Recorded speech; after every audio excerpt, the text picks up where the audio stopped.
Bonjour à tous et à tous. Après une pause estivale, nous voilà repartis dans notre cycle de webinaires sur à nouvelle époque, nouvelle posture qu'on a commencé du coup l'année dernière. On a déjà exploré deux thématiques, comment composer avec l'imprévu et les contraintes et comment être ensemble avec nos émotions et nos conflits.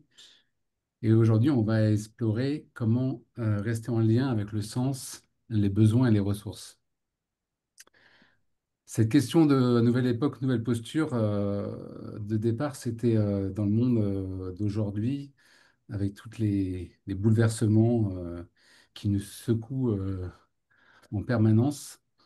Euh, Finalement, quelles sont les postures, notamment celles de la coopération, mais quelles sont les postures qui sont d'autant plus utiles à ce monde et d'autant plus difficiles à cultiver du fait de ces fluctuations actuelles? Et donc pour définir ces thèmes, on en a défini 6, on aurait pu en faire 12, peut-être même plus. Euh, j'ai demandé à l'équipe, OK, quand je vous pose cette question-là, quels sont les thèmes qui vous apparaissent, quelles sont les postures, les nouvelles capacités qui vous semblent particulièrement utiles et difficiles dans le monde actuel?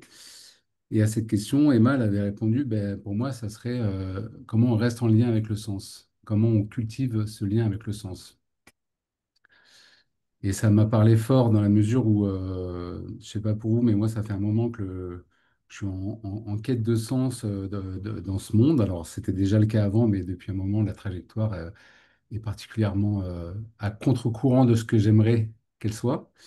Et puis, petit à petit, ça a généré chez moi le fait de, même dans les actions, comme j'ai toujours été plutôt engagé dans mon quotidien, les actions que je mène finalement perdent du sens si la trajectoire du monde auquel je contribue va dans un sens complètement contraire. Euh, et donc du coup, démotivation, perte de ressources. Donc ça m'a bien parlé comme thème. Et en même temps, j'ai eu aussi cette sensation que pour pas être juste dans OK, comment on cultive le sens, mais comment on le voit dans une démarche un peu plus ouverte et un peu plus complexe. Parce que des fois, c'est pas juste le sens global qui nous manque, c'est aussi parce que la précarité, les ressources économiques, etc. Moi, en tous les cas, m'amène des fois à perdre le lien avec le sens parce que je vais être à fond sur, OK, il faut répondre à des besoins très concrets, matériels. Et donc, en discutant avec Emma, ce qui nous est apparu comme intéressant, c'est plutôt que d'être dans, OK, c'est quoi les outils, les pratiques qui nous permettent d'être connectés au sens, c'est comment on peut embrasser ces complexités du sens en lien avec les besoins et les ressources. Alors, on a choisi trois items, sens, ressources, besoins. C'est pas du tout un modèle, il n'y a pas de théorie derrière qui dirait que c'est ces trois-là et pas d'autres. De toute façon, dans ces webinaires, on est toujours dans une logique d'exploration d'un sujet et pas de transmission. Il y a pas il n'y a pas de réflexion très approfondie sur la base d'observations quantitatives et qualitatives. C'est plutôt une intuition qui nous amène à, tiens, voilà un sujet qu'on aimerait explorer. Et donc, c'est ce qu'on va faire aujourd'hui avec Emma. Avec un premier temps, on va explorer chacun de ces items, comment on pourrait les définir, comment on peut les décrire. Et puis après, on va regarder plutôt la dynamique, les enjeux systémiques. Et puis enfin, on ira voir après aussi quelques peut-être pratiques, outils un peu concrets ou cas pratiques qui nous permettent aussi d'être dans quelque chose d'un quotidien qui puisse nous aider à travailler dans ces trois dimensions. Ça va? Si vous avez un problème de son, s'il y a un truc on est en train de parler, l'écran a disparu, n'hésitez pas à nous alerter. Il y a des moments où on va vous poser des questions par chat. Vous pouvez aussi, sans qu'on vous le demande, partager vos réflexions, vos questionnements, vos ressources. Il y a toujours une vie parallèle qui se déroule dans nos webinaires et c'est très bien comme ça. Juste moi, je ne le vois pas. Emma, toi, tu pourras garder un œil sur le chat. Moi, Sur le je chat, oui. ne Hmm, verrai tout à pas. fait. Eh Bien, bien, c'est parti. Emma, à toi la main. bien. Donc, effectivement, pour démarrer, il nous a semblé intéressant déjà de définir ce qu'on entend par ces mots et de voir justement quel système finalement et quelles sont les dimensions qu'il génère. C'est aussi important de garder en tête qu'en fait, ces trois mots, sens, besoin et ressources, on peut les regarder à chaque fois sous trois dimensions. C'est-à-dire, il y a la dimension individuelle, moi, l'autre, la dimension organisationnelle, le collectif auquel j'appartiens, et la dimension environnementale, c'est-à-dire le système plus grand dans lequel on s'inscrit, qui va un peu de l'environnement proche, le territoire, le réseau, le système de fournisseurs, jusqu'à la planète, en fait. Donc, ce sens, ces besoins, ces ressources peuvent aussi différer suivant finalement sur quel de quel écosystème on parle. Mais bon, essayons de leur donner déjà une petite définition un peu synthétique pour s'ajuster ensemble sur le sujet. Alors, les besoins, on les a définis comme donc là cette pointe du triangle, comme quelque chose qui peut être conscient ou pas, qui peut être matériel ou pas, et qui est considéré comme nécessaire. Le besoin, c'est quelque chose qui renvoie à du fondamental, par rapport peut-être à une envie qui va être plus de l'ordre du souhait que de la nécessité. Quand on rentre dans le monde du besoin, on est sur quelque chose de justement, c'est maintenant et c'est important. Alors par exemple, à l'échelle individuelle, quand on est dans une organisation, puisque c'est aussi ça qui nous intéresse de regarder, comment ça se passe dans les organisations, un individu dans une organisation, il peut avoir besoin de clarté, de rémunération, de sens, d'autonomie, de responsabilité, on peut dire d'appartenance, on pourrait dire de lien. Peut-être il y en a même d'autres qui vous viennent. Quels pourraient être les besoins ou quels sont vos besoins individuels dans une organisation et qui sont vraiment de l'ordre de quelque chose qui est de la nécessité. C'est important, c'est fondamental. Vous pouvez les écrire dans le chat s'il y en a qui vous viennent. Sécurité, ouais. Amour, connexion, respect, contribution, sens à ses actions, ouais. Apprentissage, reconnaissance, liberté. On est bien dans du besoin immatériel, appartenance, évolution. Donc vous voyez, tous ces besoins-là, en fait, c'est aussi de tout ça dont on parle et ils sont multiples. Possibilité de contribuer. Ouais. L'autre élément, on va dire, du triangle, si on passe à une autre extrémité du besoin, il y a la ressource. La ressource, c'est ce qu'on peut définir de façon un peu simple, hein. On est vraiment dans des définitions qui ne sont pas du tout exhaustives, mais qui sont un peu simples. C'est nos points d'appui. Là aussi, ça peut être des ressources matérielles. Pour une organisation, c'est peut-être ses locaux, son matériel technique, l'argent dont elle dispose. Et, hop, voilà. Et ça peut être aussi, bien sûr, de l'immatériel. En termes de ressources, on parle de créativité, peut-être de capacité d'écoute, des compétences techniques, du savoir-être, du savoir-faire, la communauté à laquelle on appartient, qui aussi est une ressource, les réseaux de fournisseurs, etc., etc. Peut-être aussi, il y a d'autres types de ressources qui vous viennent. N'hésitez pas, voilà. Force santé, tout à fait. N'hésitez pas à les écrire. Ça nous fera une liste complète.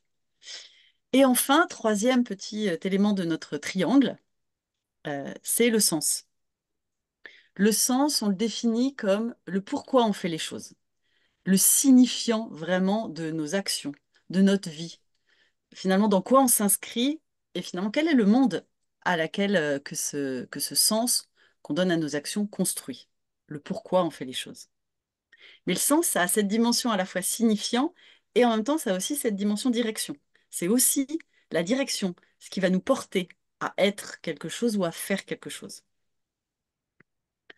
Euh, Par exemple, dans une organisation, ce qui donne le sens, la raison d'être d'un rôle ou d'une organisation, c'est ce qui donne le sens, vraiment. Ça peut être aussi, par exemple, pour un individu, le sens de sa vie, parce que oui, c'est ça. Ça peut être contribuer, par exemple, à un monde de plus justes relations. Moi, par exemple, si je devais définir ça, et ça m'a mis longtemps à pouvoir mettre des mots dessus, mais je dirais que ce à quoi j'ai l'impression de contribuer, ce qui vraiment pour moi fait sens, c'est de contribuer à un monde de plus justes relations. Voilà. Pour une organisation, ça pourrait être, on peut s'organiser pour développer le discernement chez l'être humain, ou d'autres organisations qui peut-être apprennent, accompagnent les individus à renoncer à ce qui n'a plus lieu d'être, etc., etc., etc.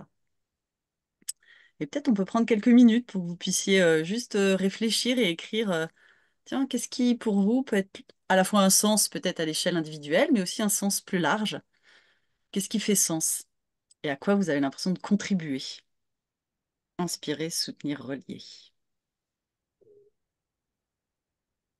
Ouais, est-ce qu'il y en a d'autres? C'est la grande question. Plus de conscience, sobriété, partager pour grandir,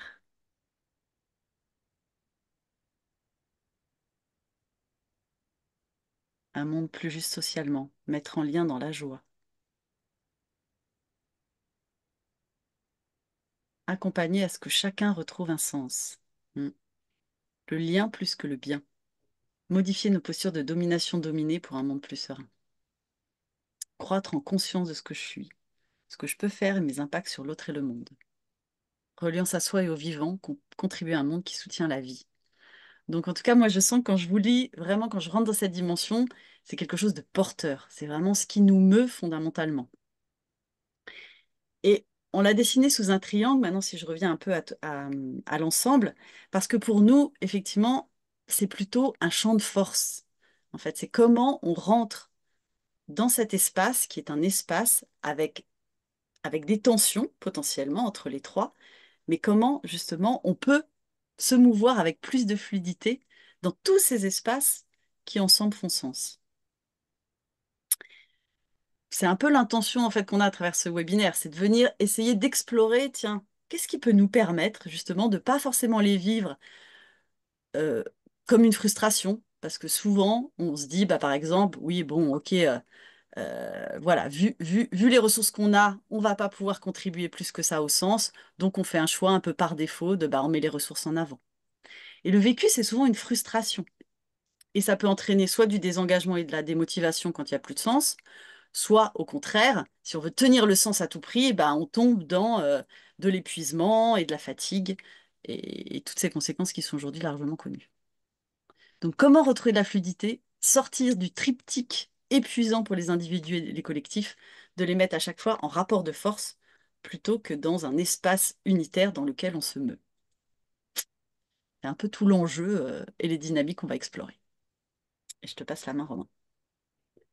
Yes. Euh, dans cette logique de champ de force et de polarité, il y a vraiment cette logique d'équilibre, euh, de curseur, d'instabilité à accepter. Avant de rentrer dans les trois terres, j'avais notamment envie de mettre en lumière un- une tension que j'ai vue dans quasiment toutes les organisations auxquelles j'ai participé, où j'ai pu accompagner, qui sont dans le secteur de l'économie sociale et solidaire. C'est la tension, parce que même au sein d'un seul terme, comme le sens, il peut y avoir différentes façons d'interpréter qu'est-ce qui fait sens. Et pour donner un exemple, dans l'ESS, souvent il y a cette tension entre soit en fait on choisit des actions qui visent à avoir un impact sur beaucoup de personnes, donc on est plutôt dans une éthique de la responsabilité. Ce qui compte, c'est pas tellement la pureté, mais c'est plutôt l'impact sur le monde, donc aussi le nombre de personnes que ça touche, quitte à revisiter certains moyens, accepter certaines formes d'incohérence et peut-être aussi un peu moins d'impact, mais par contre c'est le nombre qui compte et pas tellement l'impact sur une personne. À l'inverse, une éthique de valeur, de conviction nous amènerait à chercher plutôt la pureté du geste, l'alignement complet de nos valeurs, quitte à toucher deux personnes. Et moi, j'ai remarqué que souvent dans les organisations, il y a cette tension qui est là. Nous, à l'UDN, elle est permanente et présente depuis le début. Euh, et moi, je sais que ça m'a apporté pas mal de souplesse de me dire, en fait, c'est un équilibre. C'est un curseur et en fonction des périodes, en fonction des sujets, en fonction des projets, on va plus ou moins être d'un côté ou de l'autre, plutôt que de devoir choisir entre les deux, ce qui est parfois les, les réflexes qu'on pourrait avoir pour simplifier, dire, OK, on en choisit un, quoi. Et plus globalement, en fait, si on regarde maintenant cette même logique, mais avec le sens, les ressources et les besoins, euh, je me dis que déjà, on peut regarder ça comme un terrain de jeu, donc comme le disait un peu Emmanuel, terrain de jeu qui peut être défini par les limites, c'est-à-dire un peu les lignes rouges. En fonction de où on est dans ce triangle, on va être plus ou moins proche de ce qu'on cherche en termes de sens, on va plutôt nourrir les ressources, hein, plutôt nourrir les besoins. Mais déjà, si on est un peu à l'écoute ou en conscient de quels sont les endroits où en fait ça dépasse une limite, parce que c'est contradictoire au niveau du sens, que vraiment ça remet en question tout le reste, ou que pour nous, c'est pas du tout dans nos ressources, ou que on est complètement à côté de nos besoins. Si déjà on le pense comme ça nous donne un terrain de jeu dans lequel on peut évoluer, on peut naviguer. Ensuite, une autre façon de pouvoir le regarder, euh, c'est de se dire, j'ai perdu mon idée. Euh, oui, c'est de se dire qu'en fait, on est un collectif et d'accepter le fait que, on va avoir une vision différente de chacun de ces éléments, comme je l'ai dit dans mon exemple sur le sens avec l'éthique de la responsabilité de la conviction. Donc on peut avoir une interprétation, une perception différente de cette réalité et de chacun de ces éléments-là. Et puis aussi à des moments différents. Peut-être que à un moment, moi, si j'avais passé beaucoup de temps à m'occuper de faire rentrer de l'argent dans l'organisation parce que je considérais que c'était nécessaire, ben, à un moment, j'aurais peut-être besoin de me reconnecter au sens. À l'inverse, les autres personnes de l'organisation ne seront peut-être pas dans le même rythme. Donc il y a cette logique de, on n'a pas la même perception de la réalité et on n'a pas vécu le même cycle euh, en amont. Donc du coup, le fait de s'appuyer sur cette diversité d'expériences et de perceptions avec des processus collectifs, déjà peuvent nous permettre d'être dans cette logique un peu d'équilibre en s'appuyant sur la diversité des points de vue quand on regarde un sujet. Et, euh, et ce qui pour moi aussi apporte un peu de la souplesse et de la détente dans ce dilemme qui est souvent présent entre, par exemple, sens et répondre à nos besoins, par exemple, économiques. C'est aussi de se dire, je peux distinguer ce qui est de l'ordre de échanger, percevoir, parler d'un des éléments, par exemple le sens, de agir, corriger, modifier, prendre des décisions qui peuvent avoir un impact sur nous, voire sur la suite et sur l'avenir. Et si je dis ça, c'est parce que en préparant ce webinaire, j'ai trouvé ça assez marrant de me dire, on a fait une réunion lundi de rentrée dans notre cercle, un cercle de gouvernance de l'organisation UDN, pour parler du renouvellement du rôle de président, présidente. Et ce qui est apparu dans cette réflexion, c'est que pour moi, j'étais facilitateur et puis aussi un peu en lien avec particulièrement sur ces questions de statut, il y avait quelque chose d'un besoin un peu concret de, OK, il y a une AG qui arrive bientôt, il y a quelque chose d'un peu d'opérationnel, comment on aborde le sujet. Et puis pour une autre personne, en fait, il y avait vraiment besoin de se reconnecter au sens. Euh, Notamment sur le fait que nous, on est dans une SIC et qu'on a fait des choix administratifs qui font que nommer une coprésidence, c'est pas vraiment possible. En tous les cas, on a fait le choix justement de dire on n'a pas les ressources de se compliquer la vie avec l'administration tous les 4 matins. Donc, au niveau de nos statuts, on choisit quelque chose de simple.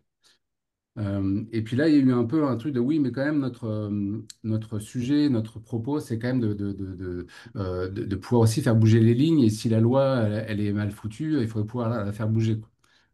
Et, et moi, ça m'a mis un peu dans un truc de oui, mais on sait enfin, je sais qu'on n'a pas les ressources parce qu'en fait, on est très mauvais en gestion. La partie juridique, et c'est pas vraiment notre talent. Donc, en fait, à cet endroit-là, on est un peu en dehors du cadre de ce qu'on est capable de proposer. Et puis, en termes de besoins, on a des priorités là à court terme qui sont que partir comme ça dans une croisade me semblerait totalement irréaliste. Et après coup, je me suis dit, donc ça m'a mis en tension. J'ai commencé à rentrer un peu comme ça dans l'échange, dans un peu de point de vue, dans chercher à convaincre.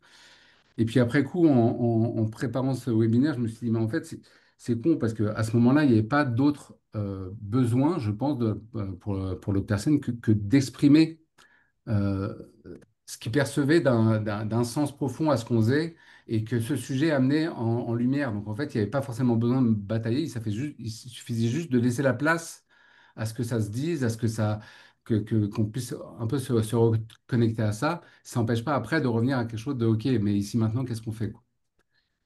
Et tout ça pour dire que je trouve que la distinction entre qu'est-ce qu'on a vraiment besoin de décider, c'est quoi les projets, c'est quoi les actions, et le fait de, voilà, d'exprimer des choses, de se relier à ce sens, est pour moi quelque chose qui ouvre à un champ de possibles intéressant, quoi. Mm. Et puis enfin, il y avait une dimension, mais je crois que c'est ce que tu voulais développer, Emma, sur la dimension itérative du temps, Oui, euh, qui est de le voir comme un chemin. Et du coup, je te laisse la main pour explorer ça, quoi. d'accord. Euh, alors, je vais pas tout de suite partir sur le temps, mais je vais en parler effectivement à un moment. Donc l'idée, effectivement, c'est comment on peut sortir de ces tensions, de, comme l'a très bien illustré Romain, ces approches qui, la plupart du temps, dans nos organisations et nos vies personnelles, se positionnent comme c'est en tension. Ah, attendez, je vais juste... Hop, voilà. C'est en tension et ça vient en contre pour arriver à un vécu plus, ce que je vais appeler unifié, en fait, donc plus fluide et plus circulant. Et en fait, en préparant avec Romain, au début, effectivement, mon idée, c'était remettre le sens au centre. Et Romain est arrivé avec, ah oui, mais il y a aussi les besoins, les ressources. Et au début, ça m'a fait, mais non, c'est le centre qui doit être au centre. Et c'est comme si ça venait contrecarrer, justement. J'étais vraiment dans un truc, bah non, contre. Et en fait, en travaillant avec lui et dans les échanges, je me suis rendu compte que, quelque part, je vais le dire comme ça, la seule manière vraiment juste de remettre le sens au centre, c'est de vraiment comprendre et vivre, et du coup, moi, je l'ai exploré en moi-même, qu'en fait, ça fait un tout qui est unifié. En gros, ça veut dire quoi? Ça veut dire il n'y a pas euh, il n'y a pas de sens qui fonctionne sans besoin et ressources, en fait. Il y en a pas ça ne peut pas se déployer s'il n'y a pas des ressources d'un côté et les besoins qui actionnent quelque chose. Et de la même manière, il n'y a pas de besoin qui ne soit en lien avec un sens et des ressources. Et vous l'aurez compris. Et de la même manière, en fait, en regardant le truc, il n'y a pas de ressource qui n'ait un sens, ne serait-ce que celle d'exister. En fait, son sens est peut-être juste d'être, et qui n'est pas des besoins, en fait, pour vivre et être nourri. Donc, en fait, il y a quelque chose à réaliser et qui me semblait intéressant de comprendre vraiment fondamentalement que tout ça fonctionne réellement ensemble. Et je vous invite vraiment à y réfléchir, pas juste à m'écouter, mais à sentir cette unité, en fait, que les trois forment. Et c'est uniquement dans mon expérience, quand cette unité, elle est vécue comme une détente, que là, il y a quelque chose qui peut véritablement commencer à se travailler. C'est un peu comme si, au début, vous savez, quand vous savez jongler à trois balles, bah c'est super, vous savez jongler à trois balles, voilà, vous avez votre truc, puis on vous en rajoute deux. Puis là, vous avez 5 balles. Bah, au début, c'est un peu le bazar, quoi. Si je suis focalisée sur le sens et qu'on m'en rajoute les ressources et les besoins, eh ben, je ne sais plus comment faire. Je pars d'abord sur l'un, sur l'autre, j'essaye de tout maîtriser.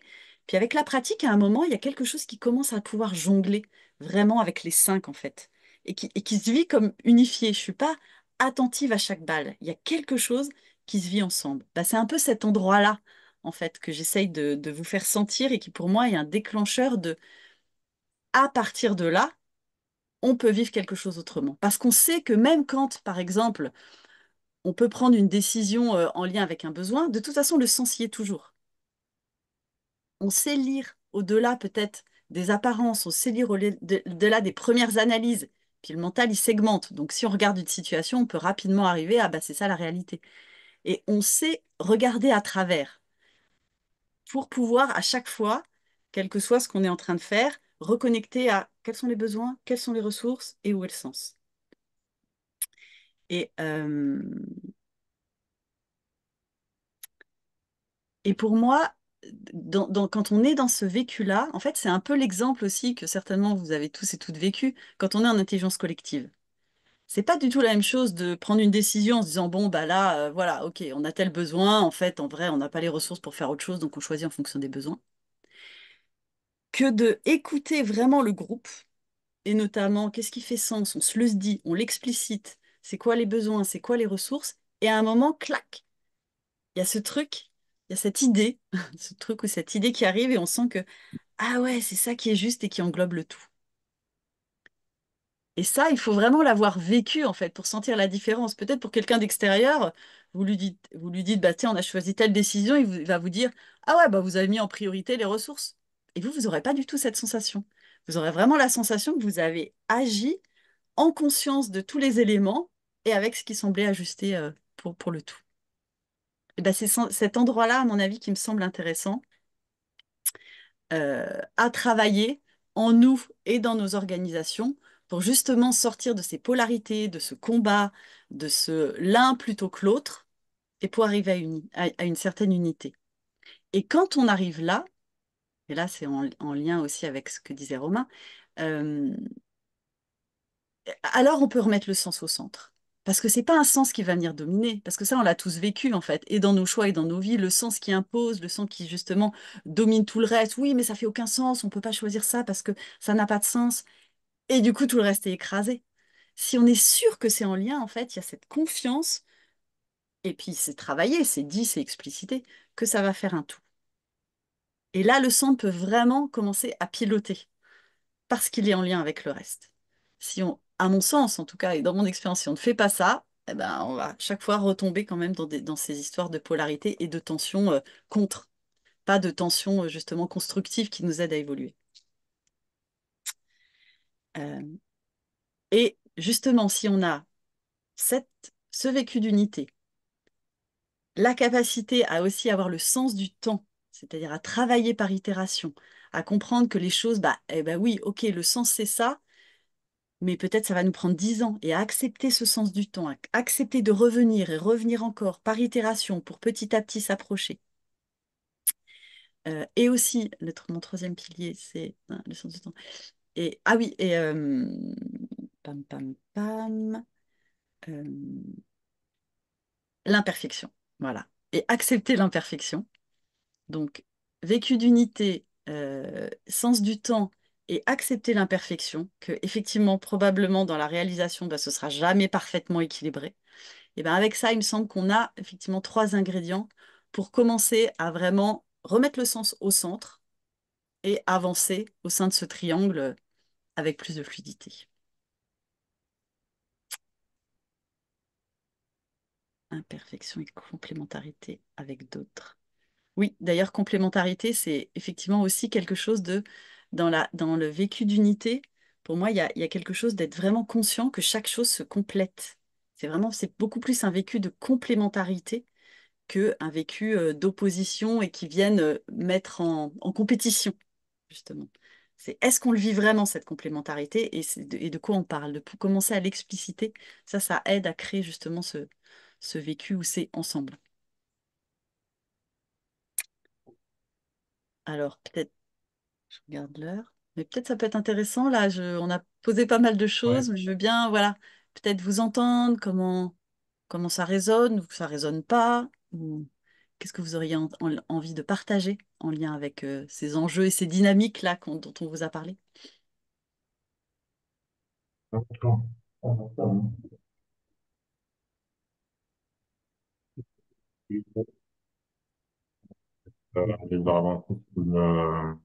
Samuel, on ne t'entend pas très bien.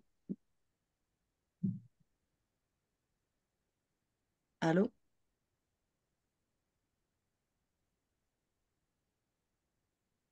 Peut-être lever la main, sinon ce sera plus simple. Je crois qu'on t'entend pas, Samuel. Virginie. Oui, merci beaucoup pour ces lectures. Euh, Moi, ce qui me venait en vous entendant, c'était, bon, peut-être c'est parce que ça résiste en moi, hein, je ne sais pas, mais euh, de me dire qu'en fait, le sens peut rester entre guillemets premier, mais que ça se fait pas, cette histoire-là, sans tenir compte des besoins et des ressources. Tu l'as dit après en nommant que le sens pouvait à nouveau piloter s'il y a cette sensation d'unité, si on tient compte des trois. En fait, moi, j'ai un peu du mal à me dire qu'ils sont vraiment sur un pied d'égalité parce que j'ai du mal à lâcher le sens, en fait, tout Hmm, simplement.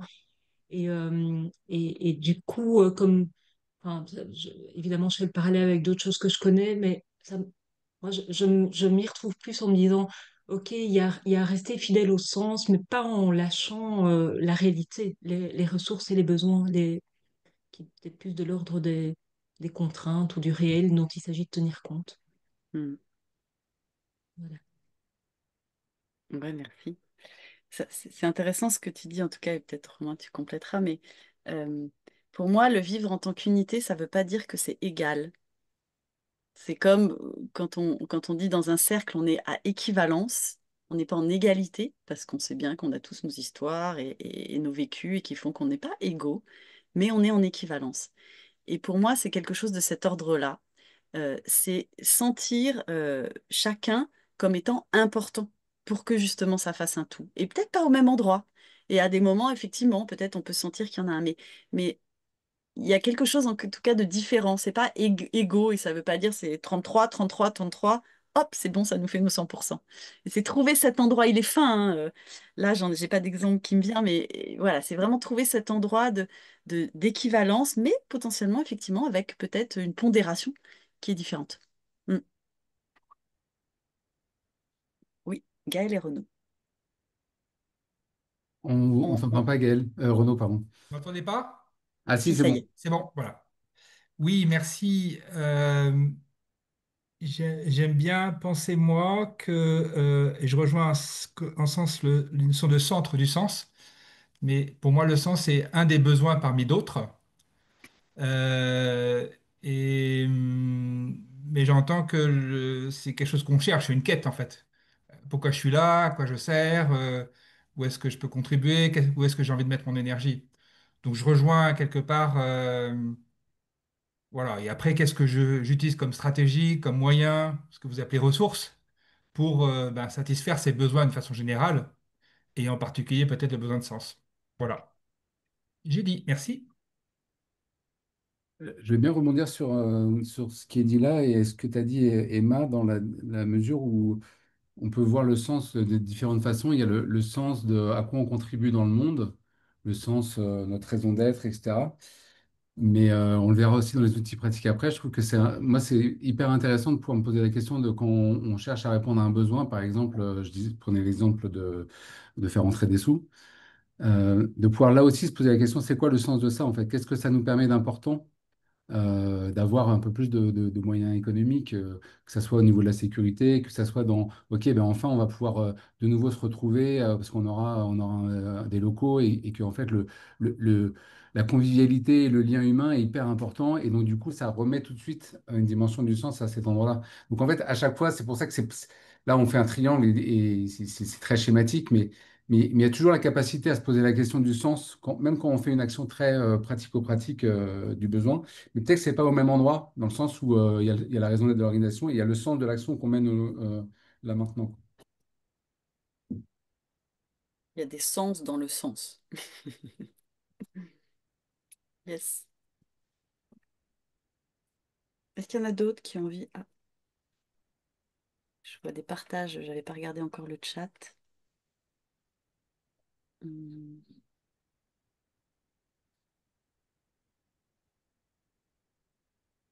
je regarde Marie. Personnellement, je ne vois pas les besoins comme un simple retour contraint de la réalité, mais comme une prise en compte des besoins des humains qui composent les organisations. Dans mon expérience personnelle, le sens tout-puissant qui nous anime tous justifiait qu'on ne réponde pas aux besoins des personnes au sein de l'organisation. Équilibre, repos, besoins matériels, reconnaissance. Le groupe ne les respectait pas et les personnes acceptaient aussi de rogner dessus jusqu'à épuisement. C'est pour moi le point de tension principal que j'ai rencontré en travaillant dans le SS. Oui, c'est là où aussi le besoin, je trouve, bah, c'est là où les échelles entre le collectif, l'individu, s'interpénètrent en fait et sont importantes à travailler ensemble. Parce que effectivement, ce qu'une organisation dans son projet peut avoir besoin et ce qu'un individu ou des individus sont capables de donner, effectivement, il y a quelque chose à cet endroit-là, quand il y a quelque chose qui n'est pas tenu, pour moi, qui met l'un au détriment des autres, en fait. Et c'est là où le vécu d'unité, pour moi, redevient important pour éviter cela. Mais il y a des échelles, oui. Hmm. Le sens peut devenir, oui, une forme de tyrannie, bien sûr. Et quand on Bien parlait de, sûr. de, de- de chemin et d'itération, pour moi, il y a vraiment cette dimension qui est hyper aidante dans les processus d'intelligence collective et de gouvernance, c'est de voir cette dimension d'itération. C'est-à-dire qu'à partir du moment où on dit, en fait, on ne prend pas une décision pour 50 ans On prend une décision ici maintenant qui nous semble praticable. On ne cherche pas la meilleure décision, parce qu'en fait, la meilleure décision nous amènerait à chercher cette espèce d'absolu où le centre, le besoin, les ressources, tout est aligné et c'est parfait. Là, on peut être dans quelque chose d'un peu plus, OK, ben, on prend une action, on prend une décision qui est en lien avec une perception qu'on a à ce moment-là, qui est peut-être un peu plus centrée sur les besoins, ou un peu plus centrée sur le sens, mais en conscience que si à un moment ça nous fait un petit peu décaler trop dans un sens, on pourra y revenir, on pourra prendre une autre décision, ou que moi, à un moment, je réponds à une espèce d'intuition que là, il y a quelque chose à faire, et je fais confiance que quelqu'un d'autre dans le collectif va venir rééquilibrer si à un moment, ça fait trop basculer d'un côté ou de l'autre, quoi.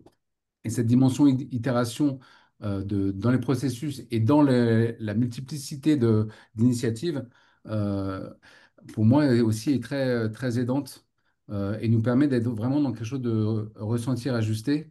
D'où cette façon qu'on a eu d'écrire le thème, de dire rester en lien avec le sens, avec un S apostrophe entre parenthèses.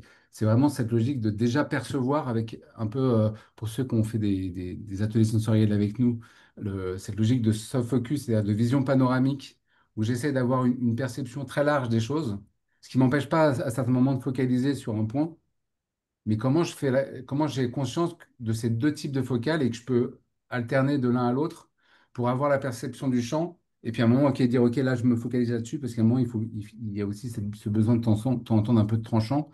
Mais comment je peux faire ces allers-retours en permanence dans ces deux types de focales, quoi.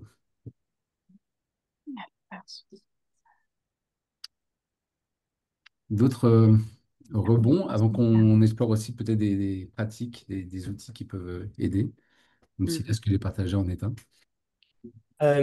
Oui, j'aimerais bien réagir. En fait, quand je regardais le triangle, moi, je voyais un peu comme Virginie l'a dit, comme quand même une dynamique qui va vers le sens. C'est-à-dire que, en tout cas, la façon dont je le ressens, c'est qu'il y a une convergence vers le sens et que ça me fait beaucoup penser à la vidéo que vous avez mise sur le chemin autant que le résultat. Si le sens, c'est ce qu'on aimerait pouvoir accomplir, ben, c'est de ne pas sacrifier le chemin pour aller vers le résultat. Pardon, j'ai un écho. Oui. Donc, ne Oui. pas sacrifier les besoins et notre état pour aller que vers le résultat. Parce que si on tente de vouloir impacter l'environnement et d'amener quelque chose avec plus d'amour, plus de paix, peu importe ce qu'on veut comme impact pour le monde, ça ne vaut pas le coup du coup de le sacrifier à l'intérieur de nous pour pouvoir l'amener de manière plus extérieure dans le monde. En tout cas, moi, c'est comme ça que je le ressens. C'est de vraiment Mm. veiller à l'état dans lequel on chemine pour arriver vers le sens. Et ça, les besoins et les ressources viennent nous permettre de maintenir ça et la cohésion dans le groupe. Mm. Voilà, j'ai Mm. dit. Ouais, oui, merci. Moi, ça fait vraiment écho à ce que j'essayais d'exprimer un peu dans ce vécu d'unité. C'est se poser la question soi-même, est-ce que vraiment, et je crois que c'est Virginie qui a témoigné, qui a dit, ah non, moi, c'est quand même vraiment le sens en premier. Mais ça, c'est hyper important. C'était, est-ce qu'on se connaît? Parce qu'on peut se dire dans la théorie, oui, tout est important, voilà, on le fait tous, mais en vrai, voilà, c'est quoi mon rapport aux besoins? C'est quoi mon rapport aux ressources? C'est quoi mon rapport au sens? Est-ce que vraiment je les vis comme importants et chacun à sa place? Ou est-ce que je sens il y en a quand même un que je mets un peu devant? Voilà, de vraiment avoir du discernement par rapport à ça, par rapport à soi-même et dans une organisation aussi, puisque suivant les types d'organisation, effectivement, il y en a qui vont mettre l'un ou l'autre au centre, en fait. Donc ça me semble effectivement important pour, comme tu le dis, effectivement, bah, avoir le résultat autant que le chemin. Ou alors avoir le sens autant que les ressources et les besoins. Mm. À sa juste place, peut-être autant j'aime pas parce que ça fait équilibre, mais en tout cas chacun à sa juste place. Il y a une question de Laurence de comment on fait ça dans un groupe? Personne n'aura le même point d'équilibre en même temps. Euh, ben pour moi, quand j'ai abordé cette logique d'itération, c'est un peu dans cette idée-là, c'est que c'est justement grâce à ça qu'on n'a pas forcément besoin à un instant T, au moment où on prend cette décision, de se dire c'est bon, on a trouvé le point d'équilibre. C'est qu'à ce moment-là, parce qu'il y a eu une proposition qui est venue de quelqu'un qui avait une perception particulière, moi, je peux y mettre mes objections pour que ça reste dans quelque chose du triangle qu'on a vu là, d'un champ possible. mais tout en respectant le fait que l'initiative ou la proposition, elle ne vient pas forcément de moi, donc elle ne cherche pas forcément à répondre à ma problématique ou à mon besoin à cet instant-là. Je prends juste en compte les miens quand, au moment des objections, je pose les limites si j'en vois. Mais j'accepte qu'à ce moment-là, le champ d'équilibre, il est pas, c'est pas le mien en fait. Je me mets au service de quelque chose je me décentre un petit peu, quoi. Mais parce que aussi, j'ai la confiance qu'à d'autres moments, ben, ça sera inversé. Ce sera peut-être moi qui amènerai la proposition ou qu'à un moment, on va plus traiter tel aspect de notre action collective qui, pour moi, est plus importante.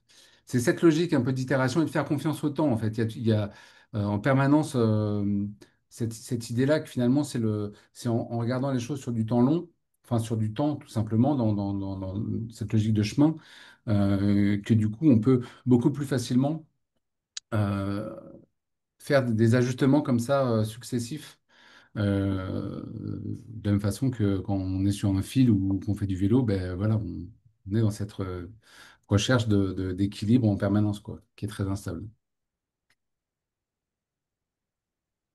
Je sais pas si ça répond, Laurence, ou si ça soulève d'autres questions, d'autres remarques.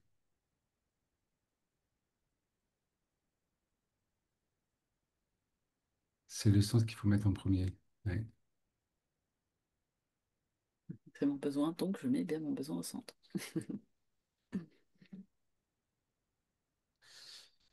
Moi, c'est marrant parce que je vois aussi que ce sujet, quand on l'a abordé, il venait peut-être à la fin d'un cycle où j'ai eu comme je le disais, un moment où j'étais assez déstabilisé par le fait que je trouvais plus trop de sens à plein de choses, que ce soit mon boulot, le monde, etc. Et comme j'étais très fort axé sur un moteur toute ma vie qui était axé sur le sens, sur l'espoir, sur le contribuer à un monde plus juste, pour moi, ça me sciait un peu les pattes, quoi.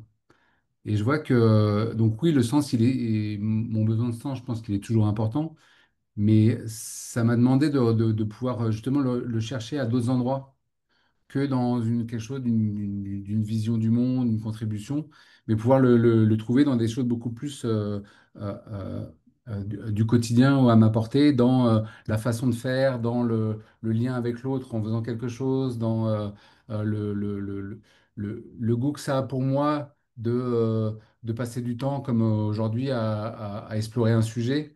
Versus le fait de faire ça contribue à je sais pas quoi, je sais pas quoi. Et je trouve qu'on est aussi dans une période où, euh, en tous les cas, moi, ma, ma perception du monde, je suis obligé de jouer sur plusieurs plans. C'est-à-dire que chercher à rester à l'écoute de ce qui se passe, tout en pouvant à un moment recentrer autour de moi de qu'est-ce qui fait sens pour nous, là et maintenant. Parce que le reste, en fait, il y a un sentiment d'impuissance qui se développe, pour moi, en tous les cas, de plus en plus.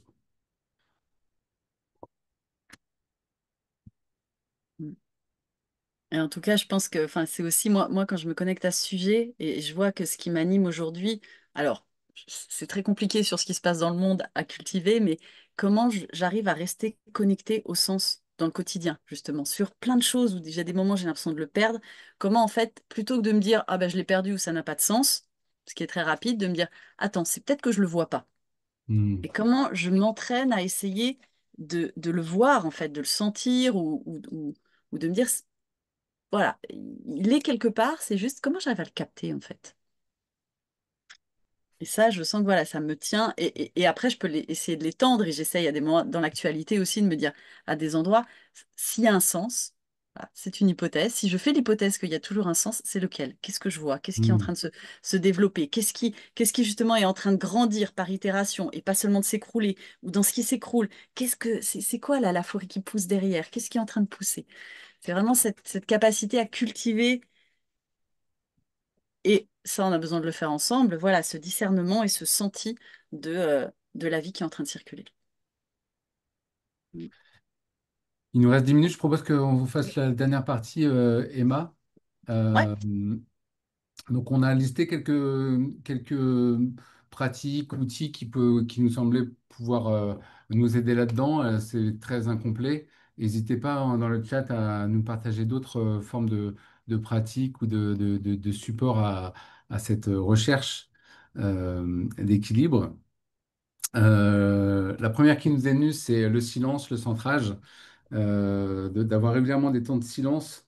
C'est souvent là qu'on peut se reconnecter à des endroits où sinon la discussion, le côté aussi, beaucoup d'informations peut nous faire perdre le lien avec le sens, le lien avec les besoins ou nos ressources.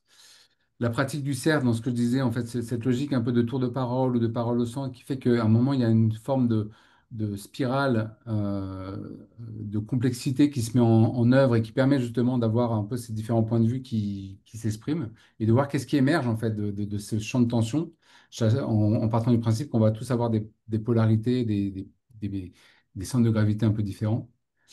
L'art du questionnement, qui est très présent dans la facilitation ou le coaching, c'est régulièrement se poser des questions. Pourquoi c'est important de faire ça? Euh, les 5 pourquoi, par exemple, c'est une méthode comme ça où à chaque fois on va monter encore un peu plus haut dans mais pourquoi ça, pourquoi donc soit pour identifier la racine d'un problème, soit pour monter le plus haut possible dans le sens, le pourquoi. Ça peut être aussi de se poser la question de est-ce que cet objectif est écologique pour nous? Écologique, ça veut dire est-ce que ça respecte justement nos besoins, c'est en lien avec nos ressources? Euh, la décision par consentement, comme je l'ai évoqué, ou processus d'intégration en réunion de gouvernance pour l'holacratie, qui permet de pouvoir faire confiance à ce qu'une proposition émerge qui peut-être est connectée très fort sur un des axes et que les objections vont venir rééquilibrer tout en faisant attention à, quand on fait des objections, à pas vouloir traiter d'autres élans où du coup ça deviendrait une espèce de proposition crêpe, mais vraiment de rester dans cette idée que, OK, il y a quelque chose qui est là, et par rapport à ce qui est là, et pas autre chose, je viens poser mes objections et la rendre praticable. Donc ça, pour moi, c'est une façon d'intégrer ces différentes dimensions. Et puis il y a aussi dans la façon de décrire les rôles, si on distingue bien la raison d'être du rôle, c'est-à-dire à quel sens profond il répond, et les redevabilités qui sont un peu plus centrées sur quels sont les besoins, les attendus des autres personnes, des autres rôles dans l'organisation, ça vient créer cette tension entre ces deux niveaux-là.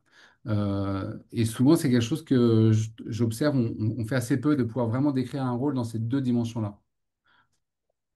Et puis après, pour finir, euh, les niveaux logiques de deals qui sont très utilisés en coaching et en coaching de groupe, qui sont cette façon de partir de l'environnement. Donc, on va se poser la question de, OK, qui est là, qu'est-ce qui est autour de moi, qu'est-ce que je vois, pour aller vers les comportements. Donc, l'idée, c'est à chaque fois, on marche comme ça, on fait un pas en fermant les yeux pour aller à un autre, accès à l'autre niveau, qui va être plutôt les comportements, qu'est-ce qu'on fait, qu'est-ce qui se passe. Et puis de faire ça, en fait, quelles sont les capacités. Donc là, on est au niveau des ressources qu'on met en œuvre pour pouvoir agir ainsi. Et de faire ça de cette façon-là, à quoi ça, euh, qu'est-ce que ça nourrit d'important? Donc ça vient interroger les valeurs. Et puis de faire ça comme ça et de nourrir ça, qu'est-ce que ça dit de moi ou qu'est-ce que ça dit de nous? Et on va aller petit à petit vers l'identité, le sens, la contribution au monde. Et du coup, on va monter comme ça pour vraiment se relier au final cette dimension du sens profond. Et une fois qu'on l'a touché, on va redescendre et on va revisiter chacun de ces étages. Et peut-être qu'on va faire apparaître des nouvelles ressources ou des choses dans l'environnement qui ont besoin d'évoluer, donc du coup des besoins dans notre environnement. Voilà, je ne sais pas s'il y a d'autres outils ou pratiques qui vous... Il y a l'ikigai, ouais. On a hésité à le citer, mais comme c'est quelque chose qu'on pratique assez peu, on s'est dit, bon, on va pas faire semblant. Mais effectivement, c'est un outil qui a l'air bien chouette. Piste d'auto-empathie, Codev, yes. Les trois intentions de Claire Rosat, exactement. Donc, et c'est l'intention. Tu peux les reciter peut-être, Gaëlle? L'intention personnelle, sociale et du projet? Relationnel, oui, projet, mais oui, projet, c'est ça. Yes. Donc, de pouvoir mettre de la clarté sur ces trois niveaux d'intention. Ouais. qu'il y a d'autres choses qui vous viennent?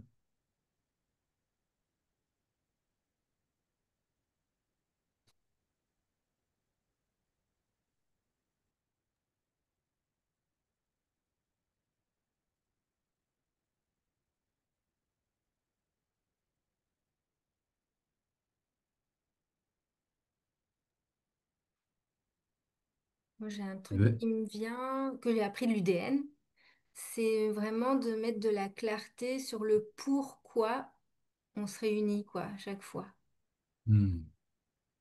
Ouais, ça c'est vraiment quelque chose de clé chez moi maintenant quand je facilite, je réponds à cette question. D'ailleurs, pour terminer, on pourrait finir un petit mot chacun et pourrait dire pourquoi il est venu. Yes. Quel est le sens de ma présence de cette heure que j'ai passée avec ensemble? Eh ben oui, si vous voulez répondre à cette question dans le chat. Et puis on va Avec... arriver petit à petit vers la fin. Oui, il y a quelqu'un qui voulait prendre la parole. Non, non, c'était juste moi, du Ah, coup, qui disait, oui, avec quelle intention finalement je suis venue écouter ce webinaire.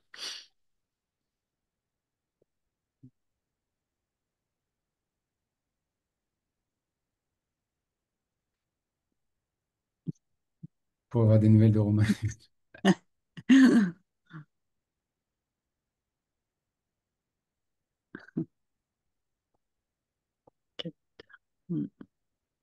D'ailleurs, c'est marrant de voir, j'aime bien le fait de poser la question à la fin, c'est que c'est souvent qu'on on fait quelque chose et que le sens nous apparaît après. C'est vrai. Des fois, on a des fois des raisons très mentales de dire ah oui, je vais faire ça pour ça, et puis qu'après coup, quand on y est, on dit ah ouais, non, mais en fait, la vraie raison de ma présence ici ou de faire ça, c'est tout autre. Ouais, on n'en a pas parlé, mais on pourrait effectivement mettre aussi à des moments notre compréhension du sens de ce qu'on fait et de l'importance qu'on y donne. Et en fait, des fois, quand on lâche, on découvre le vrai sens ou un autre sens Mm. finalement qui se révèle. Et voilà, on l'a pas dit, mais ça fait aussi partie des fois du chemin. Yes. Mm. On va mettre un petit peu de musique. On est preneur de vos retours dans le chat aussi de comment c'était pour vous ce moment. Vous pouvez aussi prendre la parole si vous préférez. Je mets juste à l'écran nos prochains rendez-vous et propositions. On a une formation découverte de la gouvernance partagée qui commence la semaine prochaine sur 6 mois. Donc formation 100% en ligne pour explorer toutes les dimensions de la gouvernance partagée. Une formation à la facilitation qui là est un format hybride en ligne et en présentiel qui commence aussi la semaine prochaine. Nouveau webinaire Dans, thématique 2 dans deux octobre, semaines, Romain. Bon, deux je pense semaines, que oui, c'est. pardon. Le 2 octobre avec Lydia pour explorer la question des puissances, des nouvelles formes de puissance, notamment créatrices et, euh, et empathiques. Et puis une conférence interactive avec Pablo Servigne le 18 décembre autour de s'entraîner à s'entraider et faire face à nos peurs et imprévus dans nos faire ensemble. Voilà, voilà. Merci beaucoup. Merci de prendre un petit temps pour nous dire comment c'était pour vous. Et puis, on se dit à très bientôt. Une belle rentrée à chacun, chacune. Ah oui, et est-ce que tu peux mettre le lien dans le chat? Ah non, c'est bon, je l'ai. Attends, hop. Je vous donne le lien Mhm. de la présentation. Mm. On le mettra, oui.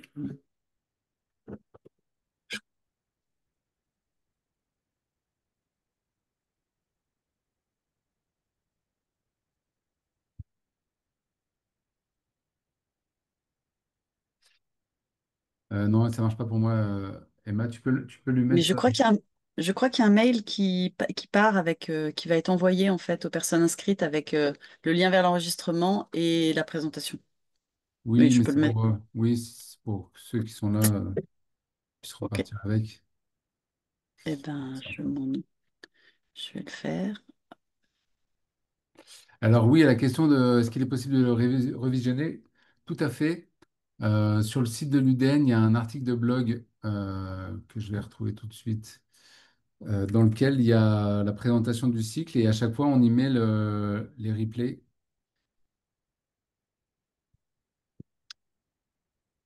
tout. Oui, vous recevrez je suis sûre que si vous êtes inscrit, vous recevrez un mail avec le replay, même si vous n'êtes pas sur l'Agora.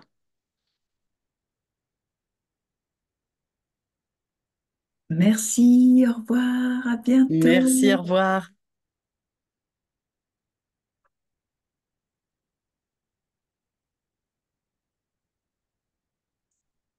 Donc voilà le lien vers la page avec les replays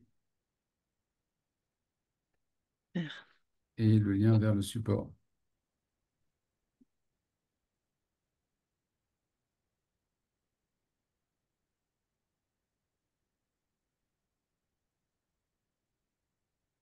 T'as pas mis de musique là, Romain? Ça arrive. Hop. Ah, d'accord. Allez. Est-ce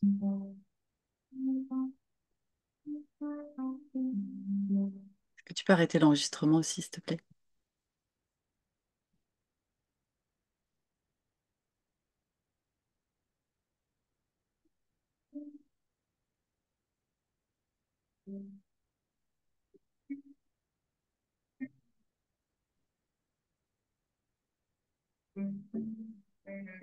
On n'entend pas très bien la musique.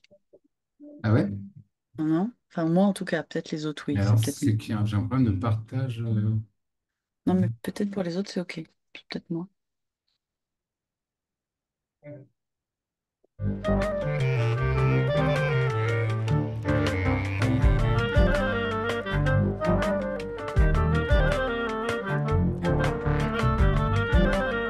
À bientôt, Laurence, des bises.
Romain, t'as arrêté l'enregistrement? Ah, moi, j'ai une pause.